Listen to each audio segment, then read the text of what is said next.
Doctor صاحب وہ patient جن کا الٹرا ساؤنڈ پر فیٹی لیور ڈائگنوز ہو جاتا ہے، ڈاکٹر ان کو اس کے بعد فائبرو اسکین کیوں تجویز کرتے ہیں؟ کیا الٹرا ساؤنڈ سے فیٹی لیور صحیح طرح سے تشخیص نہیں ہوتا، فائبرو اسکین کی پھر بھی ضرورت پڑتی ہے؟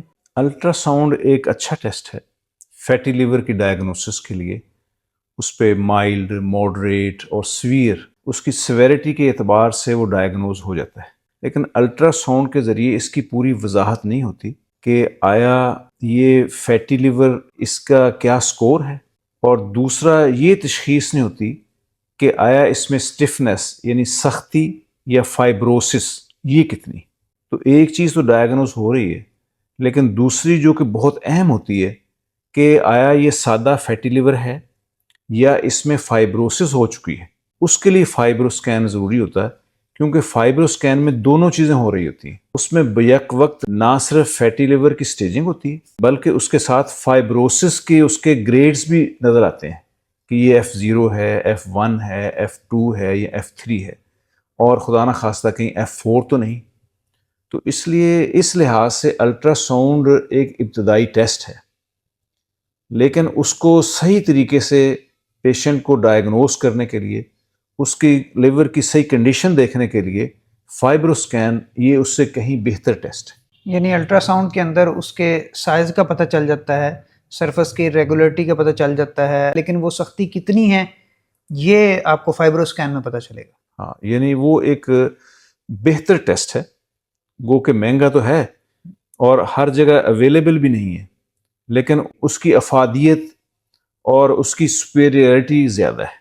فائبرو اسکین اس لیے بھی ضروری ہو جاتا ہے کئی دفعہ کہ پہلے اس کا کیا گریڈ تھا، اور پھر جب ٹریٹمنٹ لی ہے تو آیا اس سے اس کا کتنا فرق پڑا ہے۔ یعنی فرق اسی سے پتہ چلے گا، الٹرا ساؤنڈ سے وہ فرق نہیں پتہ چل سکتا۔ الٹرا ساؤنڈ پہ تو وہ اکثر اگر وہ مائلڈ ہے تو مائلڈ دکھاتا رہے گا، ماڈریٹ ہے تو ماڈریٹ دکھاتا رہے گا، سیویئر ہے تو سیویئر دکھاتا رہے گا۔ یعنی اس وقت بہترین ٹیسٹ جو جگر کے متعلق ہے وہ فائبرو اسکین ہے۔ ہاں، وہ پیشنٹ جو ہیپاٹائٹس کے ہیں، جو ڈائبٹیز کے ہیں، یا جن کی فیملی ہسٹری ہے، یا خدا نخواستہ الکوہل انٹیک کے پیشنٹ ہیں، ان کے لیے یہ اسکین کرانا بہت ضروری ہے۔ یہ بھی خاص لوگوں کا ہوتا ہے یا ہر شخص ہی اس اسکین کو کروا سکتا ہے؟ لیکن اس میں جو میڈیکل کی جو ایڈوائز ہے وہ یہ ہے کہ اگر فیٹی لیور مائلڈ ہے تو اس میں یہ نہیں کہ یکدم اس پہ ہم نے چلے جانا ہے، بلکہ اس کے انٹرمیڈیٹ ایک اور ٹیسٹ ہے، اس کو FIB-4 ٹیسٹ کہتے ہیں۔ اس میں 4 چیزیں ہوتی ہیں: ایج، ALT، AST اور پلیٹلیٹ کاؤنٹ۔ تو یہ چاروں چیزوں کو دیکھا جاتا ہے۔ اگر یہ ان کے بھی سکورنگ ہے، اگر 1.3 سے کم ہے تو پھر اس کی ضرورت نہیں ہے، اگر 1.3 سے 2.6 ہے تو پھر وہ انٹرمیڈیٹ ہے، اس کے لیے ڈاکٹرز کہتے ہیں کہ اس کو کروانی چاہیے۔ اب ڈاکٹرز نے ریکمینڈ کر دیا کہ اس کا فائبرو اسکین ہونا چاہیے، تو کیا ہر شخص کا فائبرو اسکین ہو جائے گا یا اس کی بھی کوئی لیمیٹیشنز ہیں؟ یہ فائبرو اسکین یہ نہیں کہ ہر پیشنٹ کا ہو جائے گا اور اس کے ایکوریٹ ریزلٹس بھی آ جائیں گے۔ جیسے ہارٹ پیشنٹس ہیں، ان کے پرابلمس ہیں، یا جن کا بہت زیادہ ALT بڑھا ہوا ہے، 5 ٹائمز زیادہ ہے، اس میں بھی پرابلمز آ سکتے ہیں، یا جن کی CBD یعنی کامن بائل ڈکٹ وہ بلاکڈ ہے اور اس میں بلی روبن بہت زیادہ ہے، اس کے لیے بھی یہ اس کے صحیح ریزلٹس نہیں آتے، یا جن کو اس کی لیور کی ایکیوٹ انفلیمیشن ہوتی ہے، یا جن کو ایکیوٹ ہیپاٹائٹس ہو جاتا ہے، اس میں بھی اس کے ریزلٹ صحیح نہیں آتے، یا جو کھانے کے فوراً بعد اگر کرا لیتے ہیں تو اس کے لیے بھی ریزلٹس اس کے صحیح نہیں آتے۔ اس لیے کہتے ہیں کہ 4 آورز ایٹ لیسٹ 3 آورز کھانے کے بعد اس کا ہونا چاہیے۔ یا جو لیڈیز پریگننٹ ہیں، اس میں بھی اس کے ریزلٹس ابھی تک اس کا پورا انالائز نہیں ہو سکا۔ ڈاکٹر صاحب کیا ایک شخص بہت زیادہ موٹا ہے، اس کا فائبرو اسکین ٹھیک ہو جائے گا؟ ہاں، یہ بھی ایک لمیٹیشن ہے۔ وہ بہت زیادہ جو اوبیز پیشنٹ ہیں، موٹاپے کا شکار ہیں، اس میں بھی اس کے ریزلٹس ٹھیک نہیں ہیں۔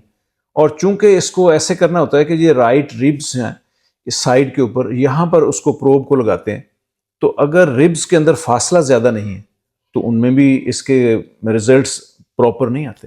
تو اس لیے یہ نہیں کہ ہر پیشنٹ کا یہ فائبرو اسکین ہو جائے گا اور اس کے ریزلٹس بھی ٹھیک آ جائیں گے۔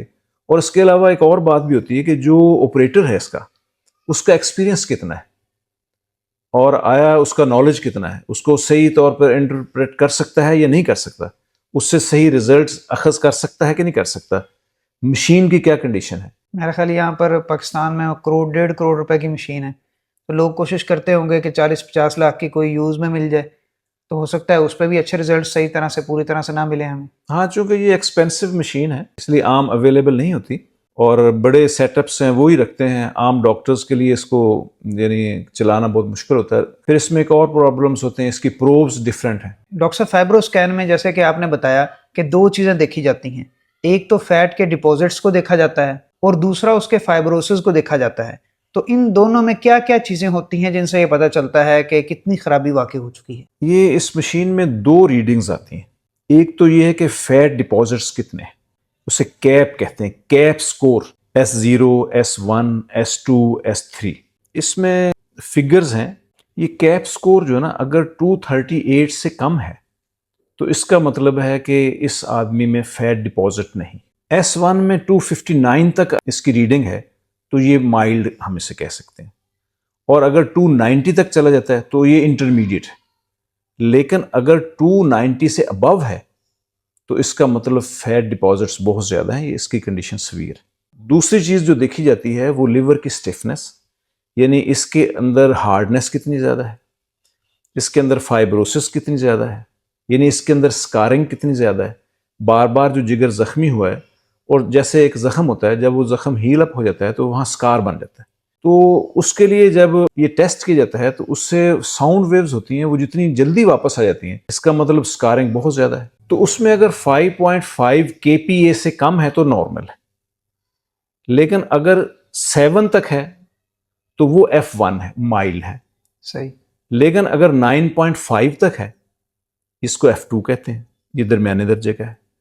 لیکن اس کے ساتھ اگر 12.5 تک ہے تو اس کو ہم F3 کہیں گے. لیکن خدا نہ خواستہ اگر 12.5 kPa سے زیادہ ہے تو یہ سیویر کنڈیشن ہے. تو ان دونوں کو ملا کر جگر کی کنڈیشن دیکھی جاتی ہے کہ کیپ سکور کتنا ہے، اور فائبروسس میں F1 ہے، 2 ہے، 3.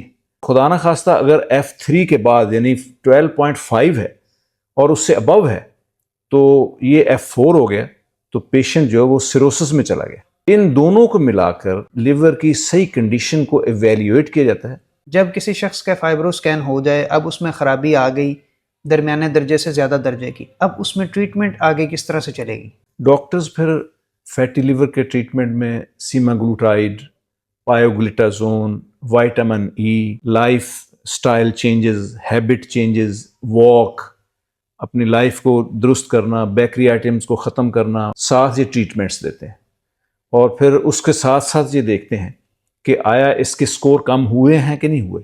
تو یہ ٹریٹمنٹ جو مختلف قسم کی میں نے بتائی ہیں، یہ ٹریٹمنٹ دے کر پھر اس کے بعد دوبارہ اس پیشنٹ کو 2-3 ماہ کے بعد پھر ایویلیویٹ کیا جاتا ہے کہ اب فائبرو سکین کے سکورنگ میں کمی واقع ہوئی ہے، زیادہ ہوا ہے یا سٹیبل ہے. اس میں عام طور پر کتنا عرصہ لگ جاتا ہے چیک کرنے میں کہ یہ بہتری کی طرف جا رہا ہے یا نہیں جا رہا؟ دیکھیں، یہ اگر آپ کہیں نا یہ 1-2 مہینے میں ہو جائے گا تو اب اس کو ٹھیک ہونے میں تو ٹائم لگے گا. ایسے پیشنٹ جو فائبرو سکین سے اپنے لیور کو ایویلیویٹ کرواتے ہیں اور ڈاکٹرز ان کو کہہ دیتے ہیں کہ اب اس کا حل نہیں ہے، ایسے پیشنٹس کو آپ کیا سجیسٹ کرتے ہیں؟ دیکھیں، ڈاکٹر میں بھی اچھی چیزیں ہیں، لیکن کئی پیشنٹس ایسے ہوتے ہیں کہ جن کو پورا فاقہ نہیں ہو رہا ہوتا. سیماگلوٹائڈ بھی لے رہے ہیں، پایوگلیٹازون بھی استعمال ہو رہی ہے، وائٹامن ای بھی دے رہے ہیں، ہیلدی سٹائل بھی اپنا رہے ہیں، لیکن امپروومنٹ نہیں ہو رہی ہوتی. تو ایسے پیشنٹ کو پھر میں اپنی ہرب اورینٹڈ نیچرل میڈیسن دیتا ہوں، جس سے نہ صرف اس کے لیور فنکشنز بہتر ہونے شروع ہو جاتے ہیں، اور اس کے پیٹ کا پانی کا خدا نخواستہ وہ بہتر ہو جاتا ہے، ختم ہو جاتے ہیں. ان کے دماغ پر اگر اس کے اثرات ہوتے ہیں، بلی روبن بڑا ہوا ہے، اس کو نارمل کنڈیشن میں لانے کی کوشش کی جاتی ہے. اور اس کے جو سکور ہے، جو F4 ہے، اس سے F3 میں، F2 میں پھر نارمل کی طرف. لیکن یہ ٹائم لیتا ہے. اگر آپ کہیں کہ بھی 1-2 مہینے ہم میڈیسن استعمال کر کے ہم ٹھیک ہو جائیں گے تو ایسے معاملہ نہیں ہوتا. لوگ الحمدللہ ٹھیک ہو رہے ہیں، اور کتنے پیشنٹ جو ہمارے اس وقت بھی زیر علاج ہیں اور ان کے جو ہے نا گریڈ وہ بہتر ہو رہے ہیں، اور وہ اپنے دوبارہ نارمل لائف میں واپس آ رہے ہوتے ہیں. لیکن یہ ٹائم لیتی چیز. اگر ہم کہیں کہ امیجیٹلی ہونا چاہیے تو کہنے کو تو بہت لوگ کہتے ہیں، لیکن ایسا ہونا بہت مشکل ہے.